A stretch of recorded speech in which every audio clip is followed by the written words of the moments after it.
नमस्कार, आप देख रहे हैं सी न्यूज भारत और मैं हूं आपके साथ प्रिया श्रीवास्तव। वक्त हो गया यूपी बुलेटिन का। इस बुलेटिन में बात करेंगे बाराबंकी की, जहां भारतीय किसान यूनियन टिकैत ने जिला बेसिक शिक्षा अधिकारी को सौंपा ज्ञापन और दिखाएंगे कैसे बुलंदशहर में झूठे केस में फंसाने का डर दिखाकर वसूली कराने के आरोप में दरोगा को निलंबित किया गया। आगे चर्चा होगी मुरादाबाद की, जहां पुलिस ने अवैध शस्त्र फैक्ट्री का भंडाफोड़ किया। ऐसी तमाम खबरों पर डालेंगे नजर इस बुलेटिन में। खबर बाराबंकी से, जहां जिला बेसिक शिक्षा अधिकारी के द्वारा किए गए भ्रष्टाचार को लेकर भारतीय किसान यूनियन टिकैत ने जिला बेसिक शिक्षा अधिकारी बाराबंकी को ज्ञापन सौंपा। एक सप्ताह में संज्ञान न लिए जाने पर जिला बेसिक शिक्षा अधिकारी कार्यालय का घेराव और प्रदर्शन होगा। धरना प्रदर्शन के बाद जिलाध्यक्ष के आह्वान पर हजारों की संख्या में किसान मुख्यमंत्री आवास लखनऊ की तरफ पैदल गश्त करें। बता दें कि जिसकी समस्त जिम्मेदारी शासन प्रशासन की होगी। बता दें कि इस पूरे मसले पर भारतीय किसान यूनियन जिला अध्यक्ष अनुपम वर्मा द्वारा जिला बेसिक शिक्षा अधिकारी से 7 सूत्रीय मांग पत्र सौंपकर जवाब भी मांगा गया है, जिस पर चेतावनी देते हुए अध्यक्ष ने साफ तौर पर कहा है कि 10 सितंबर तक समस्या का समाधान और संतोषजनक जवाब नहीं मिला तो फिर उग्र आंदोलन किया जाएगा। ये सबसे पहले भैया परिचय बताइए अपना। अनुपम वर्मा, जिला अध्यक्ष भारतीय किसान यूनियन टिकैत बाराबंकी। अध्यक्ष जी, आपके द्वारा लगातार युद्ध स्तर पर मुहिम चलाई जा रही शिक्षा विभाग में व्याप्त भ्रष्टाचार को लेकर, जिस पर अभी हाल ही में आपके द्वारा ज्ञापन दिया गया है जिला बेसिक शिक्षा अधिकारी को लेकर के, क्या है मामला, क्या मांग की गई है और क्या है पूरा मामला? देखिए, बाराबंकी जिला शिक्षा का पूरा हब है, लेकिन यहाँ पे जो ये अधिकारी हैं, अभी हमने 3 तारीख को, इसी 3 तारीख को बेसिक शिक्षा अधिकारी जी को मैंने एक ज्ञापन दिया था, 7 बिंदु का ज्ञापन था, जिसमें हमने उनसे ये मांगा था कि कक्षा 1 से लेकर कक्षा 8 तक शिक्षा अधिकार के तहत किन किन स्कूल में लागू है और किन किन अधिकारी या अन्य लोगों के बच्चे उसमें पढ़ते हैं। और दूसरा ये था, इनके विभाग में एक चलता है आरडी सिस्टम। आरडी सिस्टम का एक कोडवर्ड होता है एबीएसए का और बीएसए का। इनके माध्यम से उच्च अधिकारियों की पत्नियां या अन्य जो अध्यापक होते हुए भी स्कूल में पढ़ाने नहीं जाते हैं, और वो हर महीने एबीएसए को 10,000 से 15,000 रुपया देती हैं और आराम से अपना काम करती हैं। और जो उनके कंपोजिट विद्यालय हैं, उसमें भी जिसमें सामान खरीदा जाता है, तो इनका होता है जेम पोर्टल, लेकिन उसमें भी बड़ा खेल होता है। पैसा ज़्यादा निकल जाता है और सामान कम आता है। और सबसे बड़ी बात यह है, कक्षा 1 से 8 तक जो मान्यता प्राप्त स्कूल चल रहे हैं, कुछ अस्थायी हैं, कुछ मान्यता प्राप्त हैं, लेकिन उसमें अधिकांश विद्यालय, उसमें कोई हाई स्कूल तक चला रहा है, कोई इंटर तक चला रहा है। इनकी हमने मांग की थी कि आपके नगर सीमा में कितने, नगर पालिका की सीमा में कितने विद्यालय ऐसे हैं। इन्हीं सब बिंदुओं को लेकर हमने बेसिक शिक्षा अधिकारी को ज्ञापन दिया है और ये कहा है अगर 11 तारीख के पहले अगर इसका आप निष्कर्ष नहीं निकालते हैं तो हम हजारों किसान भाई आपके ऑफिस में धरना प्रदर्शन करने को मजबूर होंगे जी। और इनके ऐसे स्कूल हैं, सरकारी स्कूल जो जर्जर हो चुके हैं, उनमें रिपोर्ट भी लग गई है कि ये स्कूल बच्चों के पढ़ने लायक नहीं है, लेकिन उसमें भी ये पढ़ाई बराबर चल रही है, जिसमें हमारे ज़िले के बच्चे उसमें पढ़ते हैं। कोई बेसिक के बच्चे नहीं जाते उसमें, ना ये बेसिक जाते हैं। तो उन स्कूलों पर उन्होंने क्या कार्रवाई की, जैसे एक मक्कापुरवा में स्कूल है, एक मीनापुर में है, ये दोनों हर इलाके में पढ़ते हैं, दोनों की बिल्डिंग जर्जर हैं। ऐसे ही कई इलाकों में हैं कि बिल्डिंग बहुत जर्जर हैं और उसमें अध्यापक कई बार प्रथा पद दे भी चुके हैं, लेकिन उन पर कोई कार्रवाई नहीं की जाती है। और प्राइवेट स्कूलों पे थोड़ी सी कमी पा जाते हैं तो तुरंत एबीएसए और ये खुद पहुंच जाते हैं कार्रवाई करने के लिए। तो हमारा मतलब ये है, शिक्षा ऐसा सब्जेक्ट विषय है कि चाहे प्राइवेट हो चाहे वो सरकारी हो, तो समान उस पर कार्रवाई होनी चाहिए। इन्हीं सब बिंदुओं को लेकर हम लोगों ने ज्ञापन दिया था और उसका इंतजार कर रहे हैं कि उस पर क्या कार्रवाई कर रहे हैं। जी। अच्छा, मान लीजिए जैसे आंदोलन पे भी अगर कार्रवाई नहीं किया इन लोगों ने, फिर अगला कदम क्या रहेगा? अगर आंदोलन पर कार्रवाई नहीं करेंगे तो बगल में हमारा लखनऊ है, ये तो है नहीं लखनऊ हमारा कोई 500 किलोमीटर दूर है। हम 1 दिन 2 दिन जा करेंगे इनके कार्यालय बैठ कर, और नहीं तो हम लोग पैदल मार्च करेंगे, मुख्यमंत्री से मुलाकात करेंगे। जब यहाँ हमारी नहीं सुनी जाएगी तो कौन सुनेगा? तो हमारे मुख्यमंत्री जी सुनेंगे, उनसे हम बात करेंगे। बाराबंकी से सी न्यूज संवाददाता महेंद्र प्रताप सिंह के साथ मोहम्मद नफीस की रिपोर्ट। खबर बुलंदशहर से, जो झूठे केस में फंसाने का डर दिखाकर वसूली कराने के आरोप में दरोगा को निलंबित कर दिया गया है। बता दें कि महिला से साठगांठ कर युवक को झूठे केस में फंसाने का डर दिया जा रहा था। पीड़ित युवक ने थाने पर तहरीर देकर महिला और दरोगा समेत 5 पर FIR दर्ज कराई थी। रेप के फर्जी मामले में फंसाने की धमकी देकर महिला 1.5 लाख की वसूली का प्रयास करी थी। दरोगा पर भी महिला का साथ देने का आरोप है। SSP श्लोक कुमार ने दरोगा को निलंबित कर दिया है। रामघाट में FIR दर्ज हुई है। SP देहात रोहित मिश्रा को मामले की जांच सौंपी गई है। बुलंदशहर के थाना रामघाट में आरोपी पप्पू सिंह दरोगा तैनात थे। ये थाना रामघाट क्षेत्र में एक युवक जो कि एक प्राइवेट हॉस्पिटल में कार्य करता था, वहाँ पर उसका 1-2 महिलाओं से भी ये संपर्क हुआ जो कि उस हॉस्पिटल में कार्य कर रही थी, और उसमें से एक लेडी के द्वारा इसको फ़ोन करके बुलाया गया कि तुम्हें आओ, एक लड़की से मिलवाते हैं। जिस पर ये वहाँ गया और उसको एक कमरे में बंद कर दिया। उस कमरे में वो लड़की भी मौजूद थी, और बाद में इनके साथ अपने अन्य साथियों को इस महिला ने बुला लिया और ये आरोप लगाया कि उस लड़के के द्वारा जो कमरे में लड़की थी उसके साथ रेप की घटना कारित की गई है, और लड़की ने भी ऐसा ही आरोप लगाया है।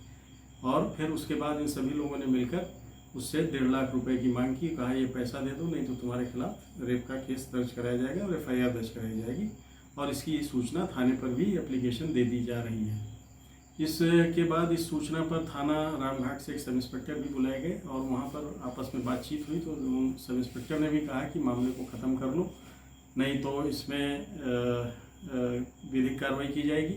परंतु जांच से यह पाया गया कि थाने पर कोई प्रार्थना पत्र नहीं दिया गया था, और उस पीड़ित लड़के के द्वारा इस पर एक तहरीर थाना रामघाट पर दी गई, जिस पर समुचित धाराओं में FIR दर्ज की गई है, और उस FIR में उप निरीक्षक भी नामजद हैं, जिनको निलंबित करके विभागीय कार्रवाई संस्थित कर दी गई है और विवेचना की जा रही है। इसमें प्राप्त तथ्यों के आधार पर अन्य अग्रिम कार्रवाई नियमानुसार की जाएगी। बुलंदशहर से सी न्यूज संवाददाता अदनान इबाद की रिपोर्ट।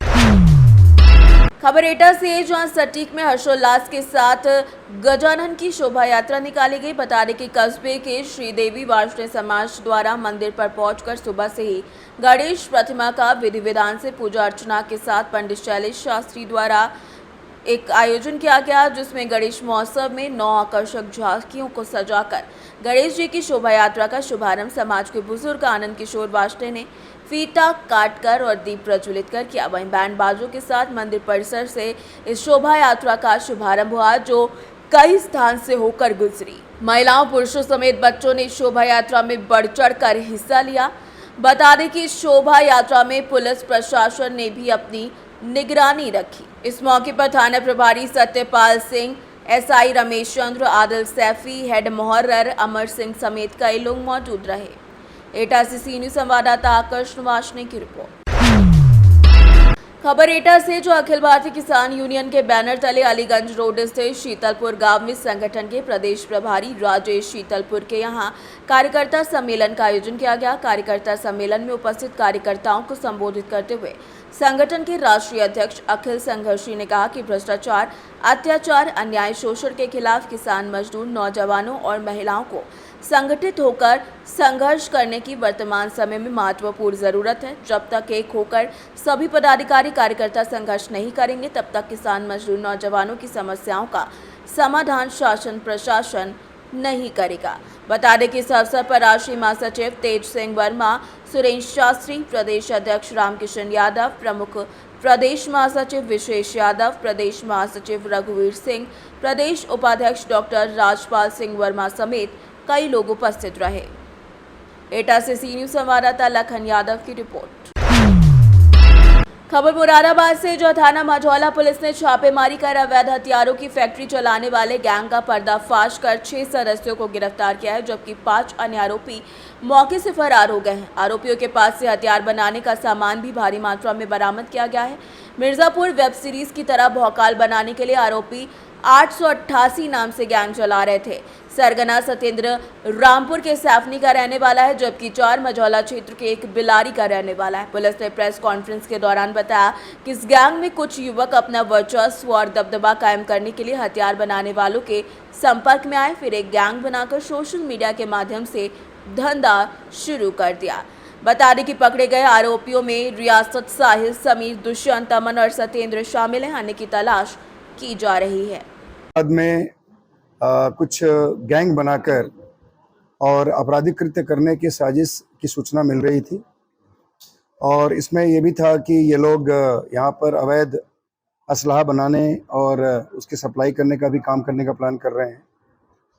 इस सूचना पे यहाँ सीओ सिविल लाइंस और इंस्पेक्टर मझोला और बाकी अन्य हमारी एसओजी की टीम सबको मिलाकर के एक टीम बनाई गई और इन सारे ऐसे लोगों के बारे में जानकारी प्राप्त करने के क्रम में आज एक बहुत ही बड़ा खुलासा हुआ है, जिसमें एक रियासत नाम का व्यक्ति जो लाखड़ी फाजिलपुर में कई बरसों से असला फैक्ट्री चला रहा था, उसका एक अपना लैब था और वो अपने घर के ऊपर एक टीन शेड में पूरी तरह से एक लैब तैयार करता था और वहाँ पे अवैध असलहे का निर्माण कर रहा था।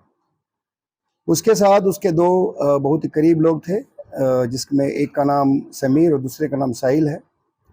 ये दोनों मिलकर के और बाकी जो गैंग चलाने वाले लोग थे, इन सभी लोगों से इन दोनों ने संपर्क किया और संपर्क स्थापित करने के बाद ये सभी लोग मिलकर इस फैक्ट्री को चलाना शुरू कर दिए और उसमें अवैध असलहे का उत्पादन शुरू कर दिया और इसका प्रयोग खुद अपने द्वारा आपराधिक कृत्य करने में और इसको बेचने के लिए इन लोगों ने पूरा प्लान कर लिया। इसमें हम लोगों ने 6 लोगों को अभी गिरफ्तार किया है। कुछ लोग इस गैंग के जो हैं वो अभी यहाँ से भागे हुए हैं, उनके लिए हमारी टीम लगी हुई है। जो गिरफ्तार लोग हैं उसमें ये जो रियासत है, समीर है और साहिल है, उसके साथ एक बीच में बहुत ही इम्पोर्टेंट कड़ी दुष्यंत है, उसके अतिरिक्त एक अमन और सत्येंद्र है। ये सत्येंद्र IFTM का छात्र है और अभी कुछ दिनों से यूनिवर्सिटीज़ में, कॉलेजेस में अपनी दादागिरी करने के लिए ये इस तरह के सारे अपना पूरा हथियार इकट्ठा कर रहा था, बनवा रहा था, उसमें शरीक था। हम लोगों ने इन 6 लोगों को गिरफ्तार किया है। इनके पोजीशन से काफ़ी मात्रा में अवैध असलहे बरामद हुए हैं, जिसमें 20 असलहे बने हुए हैं, 30 अदबने असलहे हैं।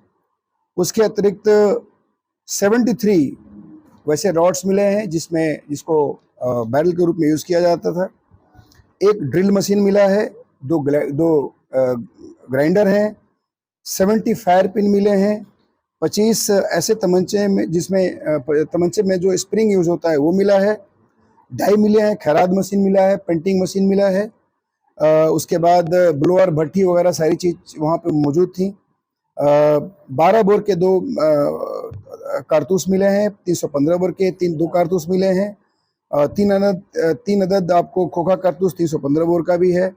इस प्रकार आप देख रहे हैं जितनी सामग्रियां वहाँ से बरामद हुई हैं वो स्पष्ट रूप से आपको ये इस चीज़ को इंगित करती हैं कि कितने बड़े पैमाने पर अवैध असलहों का यहाँ से प्रोडक्शन हो रहा था और उसका सप्लाई हो रहा था। पूछताछ करने पे ये भी बताया गया है कि एक तमंचे की कीमत लगभग 5,000 रुपये रखी जाती थी और उसको तमाम जगहों पर बेचा जा रहा था। मैं आप लोग को इसमें और एक बात अवगत कराना चाहूँगा कि जो रियासत है, इसके अवैध असलहा बनाने का जो इतिहास है बहुत पुराना है। इसके ऊपर 6 मुकदमे हैं। बाकी जो अन्य हमारे अपराधी पकड़े गए हैं उनके ऊपर भी बहुत सारे मुकदमे पंजीकृत हैं। आसपास के जनपद के रहने वाले हैं, तो उसमें जो सत्येंद्र है ये रामपुर का रहने वाला है। इसके बारे में हम लोग और भी जानकारी प्राप्त कर रहे हैं। और इसके अतिरिक्त जो ये रियासत है, इसका बड़ा भाई जो अब इस दुनिया में नहीं है, जिसे अंधा हनीफ के नाम से जानते थे लोग, वो भी एक असलहा बनाने वाला बहुत बड़ा मास्टरमाइंड था और तमाम उसके ऊपर मुकदमे थे और वो हमेशा माननीय न्यायालय में जाकर अपने अंधा होने की बात करके और अपना डिफेंस तैयार करता था। तो इस प्रकार एक बहुत बड़ा खुलासा, एक बहुत बड़े अवैध शस्त्र फैक्ट्री का खुलासा हुआ है और इसमें जो गैंग में शामिल होने वाले लोग हैं, गैंगवार करने के फिराक में जो लोग हैं, उनका भी खुलासा ये हम लोगों ने किया है। मैं बताना चाहूँगा कि ये जो गैंग सत्येंद्र और प्लस इसके साथ कुछ और लोग हैं जो आपने अभी नाम लिया मैंने, उसमें दुष्यंत है, अनिल है और सॉरी अमन है, दुष्यंत है। उसके अतिरिक्त अभी दो तीन लोग उसमें भागे हुए हैं। एक अभिषेक है जो अभी भागा हुआ है। बाकी 4-5 लोग और भी हैं, सबके नाम हमारे पास आ गए हैं। जहाँ जहाँ इन लोगों ने पूर्व में असलहे सप्लाई किए हैं, बेचे हैं, उन सब का रिकॉर्ड हमारे पास आ गया है। वो बहुत लंबी लिस्ट है, हम लोग ग्रेजुअली उनको भी पकड़ेंगे।